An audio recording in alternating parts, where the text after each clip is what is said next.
Tersebar sebuah foto Teletubbies berwarna hitam putih dan di situ terlihat 4 pemeran Teletubbies. Ini sangat-sangat menyeramkan. Yo geng, tekan tombol subscribe geng. Yo, what's good? Welcome back to Kamar Jerry.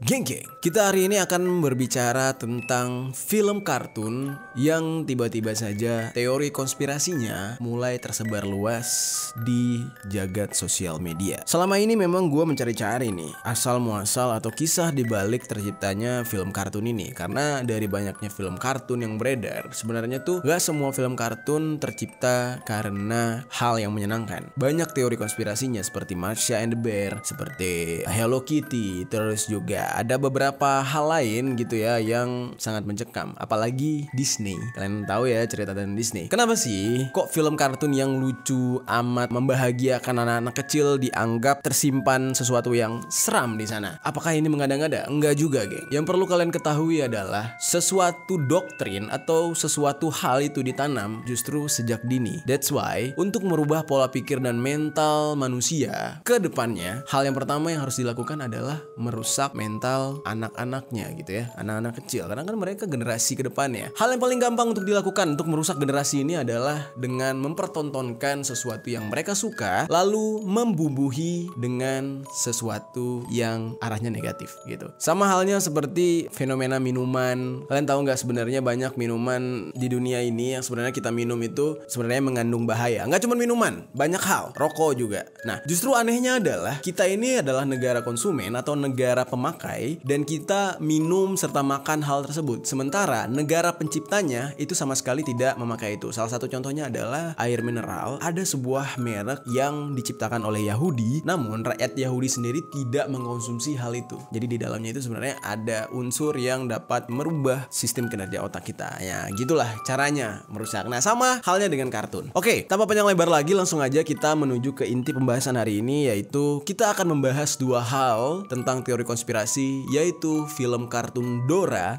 dan Teletubbies. Dora the Explorer ini adalah sebuah kartun yang dimiliki oleh sebuah stasiun TV Amerika Serikat yang bernama Nickelodeon. Nah, edisi pertamanya, masa percobaannya itu pertama kali disiarkan tahun 1999 dan mulai menjadi serial reguler pada tahun 2000-an. Dan kartun ini diciptakan oleh Chris Gifford, Valerie Walsh, dan Eric Weiner. Seperti yang kalian ketahui, Dora the Explorer ini adalah seorang gadis kecil yang senang menjelajah. Di setiap perjalanannya dia ditemani oleh teman petnya atau hewan kesayangannya, yaitu Bud, ya kan, seekor monyet gitu. Dan setiap kali perjalanan mereka itu adalah sebuah penjelajahan untuk membantu temannya atau menemukan sesuatu yang hilang gitu. Nah, arah penjelajahan mereka selalu dibantu oleh sosok peta yang ketika tidak digunakan selalu berada di dalam tas Dora. Ya, kalian udah pasti tahu lah ya film ini. Dalam film ini ketika si Dora ini menjelajah, dia selalu berinteraksi bersama penonton dan mengajak penonton untuk menjawab setiap pertanyaan yang diajukan oleh Dora. Nah, mengajak anak-anak menghitung, memilih arah yang harus dipilih Dora, serta hal-hal lain yang dia interaksikan bersama si penonton gitu kan. Nah, di dalam film itu penonton seolah-olah diajak berkontribusi dalam apa yang terjadi di film tersebut gitu ya. Jadi seolah-olah tuh film ini terjadi tuh kayak kita yang ngarahin, kayak video game gitu. Jadi keren juga sih sebenarnya konsep dari Dora ini. Nah, tapi di balik ceritanya yang menggembirakan, di balik ceritanya yang sangat-sangat bikin kita bahagia gitu ketika kecil menonton ini, sebenarnya tersimpan kisah yang sangat menyedihkan dari terciptanya kartun ini. Nah, terciptanya Dora ini terinspirasi dari seorang anak yang menderita Down syndrome. Kalau kalian nggak tahu Down syndrome itu apa, Down syndrome adalah kelainan genetik yang disebabkan oleh ketika pembelahan sel menghasilkan bahan genetik dari kromosom 21. Jadi bahasa lebih simpelnya itu adalah kelainan ketika lahir gitu ya. Jadi dia beda dengan orang yang normal biasanya gitu. Biasanya nih geng, orang-orang yang lahir Down syndrome ini mempunyai ciri-ciri wajahnya itu khas banget dan mirip-mirip rata-rata. Terus juga sulit dalam berkembang, cacat intelektual, serta penyakit ini biasanya dapat dikaitkan dengan yang namanya tiroid atau penyakit jantung. Jadi setiap anak yang lahir Down syndrome ini biasanya memiliki penyakit tiroid ini. Makanya di film ini Dora ini ditemani oleh seekor monyet yang dapat berbicara. Karena kalau di luar negeri, anak-anak yang Down syndrome biasanya memiliki seekor peliharaan, biasanya tuh anjing gitu ya, untuk menjadi guide mereka. Jadi perlu kalian ketahui ya, anjing adalah binatang yang sangat setia gitu ya, apalagi dilatih dari kecil. So, anak-anak yang Down syndrome biasanya dijaga oleh peliharaan mereka, yaitu anjing-anjing mereka gitu. Jadi di luar negeri ini adalah sebuah hal yang normal gitu, geng. Dikatakan juga dari teori konspirasi tentang Dora ini, kenapa Dora selalu menggunakan peta? Hal ini digambarkan Dora yang memiliki Down syndrome ini merupakan seorang anak yang sangat-sangat pelupa. Dan juga kalau kalian perhatikan dari kartun Dora ini, dia selalu menggunakan gelang kuning. Nah, di dunia nyatanya Dora ini memakai sebuah alat pelacak alias GPS agar orang tuanya itu dapat mengetahui keberadaan Dora jika dia tiba-tiba main jauh gitu. Nah, itu cerita dari dunia nyatanya ya, geng. Nah, terus pasti kalian bertanya-tanya, siapa sih sebenarnya anak Down syndrome yang akhirnya menginspirasi sang pencipta untuk menciptakan Dora ini? Anak perempuan yang menjadi inspirasi daripada pencipta Dora adalah seorang anak perempuan penderita Down syndrome asal Amerika Serikat. Nah, memang identitasnya tidak begitu jelas karena dirahasiakan. Beda dengan kartun-kartun yang lain seperti Hello Kitty ya kan, seperti Marsha and the Bear gitu. Itu semua background dari cerita itu jelas gitu ya, identitas daripada orang-orang yang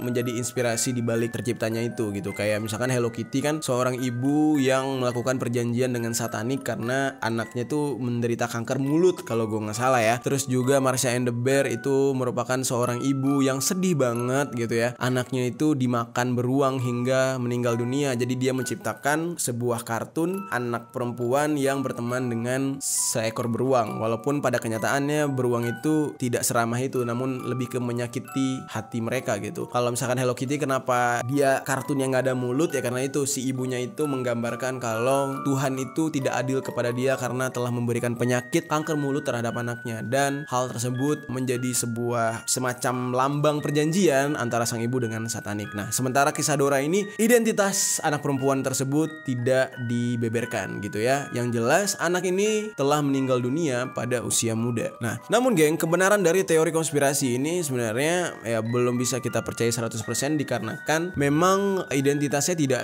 bisa sama sekali kita cari gitu. Gue udah coba cari, gue udah coba telusuri, namun tidak menemukan identitas. Tapi di berbagai sumber itu mengatakan ini adalah pernyataan langsung dari sang pencipta film yang pada akhirnya mengakui kalau benar film Dora ini terinspirasi dari seorang anak asal Amerika Serikat, perempuan yang mengalami penyakit Down syndrome dan meninggal dunia. Dan film ini didedikasikan untuk dia agar mengenang masa hidupnya. Kurang lebih kayak gitu, geng. Oke, sekarang kita move on, beranjak ke kisah lainnya tentang acara-acara kartun atau film-film yang diperuntukkan untuk anak kecil ya. Kali ini kita akan membahas Teletubbies.